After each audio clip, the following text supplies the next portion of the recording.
بسم اللہ الرحمن الرحیم۔ السلام علیکم دوستو، میں ہوں علی رضا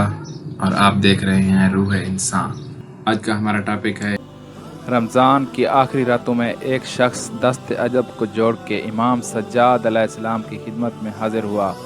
اور عرض کرنے لگا، اے نواسہ رسول، میں نے آپ کے بابا اور آپ کے دادا سے سنا ہے کہ شب قدر میں مانگی ہوئی دعا اللہ کبھی رد نہیں کرتا، لیکن نہ مجھے دعا مانگنے کا طریقہ آتا ہے اور نہ ہی میرے اعمال اچھے ہیں۔ میں جب بھی دعا مانگتا ہوں میری دعا قبول نہیں ہوتی۔ تو امام سجاد علیہ السلام نے فرمایا، اے شخص، میں نے اپنے بابا، انہوں نے اپنے بابا اور انہوں نے اللہ کے رسول سے سنا کہ شب قدر تمام راتوں سے افضل راتیں ہیں، کیونکہ اس رات اللہ اپنے رحمت کے دروازے تمام انسانوں کے لیے کھول دیتا ہے اور آسمانوں سے فرشتے صدائیں دیتے ہیں کہ کون ہے جو آج کی رات اپنی مرادیں اللہ سے پانا چاہتا ہے۔ اللہ اس رات ایک سجدے کا ثواب 1000 گنا بڑھا دیتا ہے، تاکہ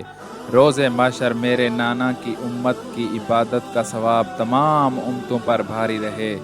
یہ رات میرے نانا کی امت کے لیے ایک ایسا تحفہ ہے جس کی فضیلت کوئی بھی بیان نہیں کر سکتا۔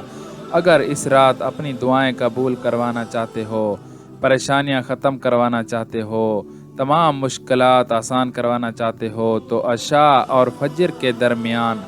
207 مرتبہ سورۃ القدر پڑھو اور پھر اپنے گناہوں کی معافی مانگ کے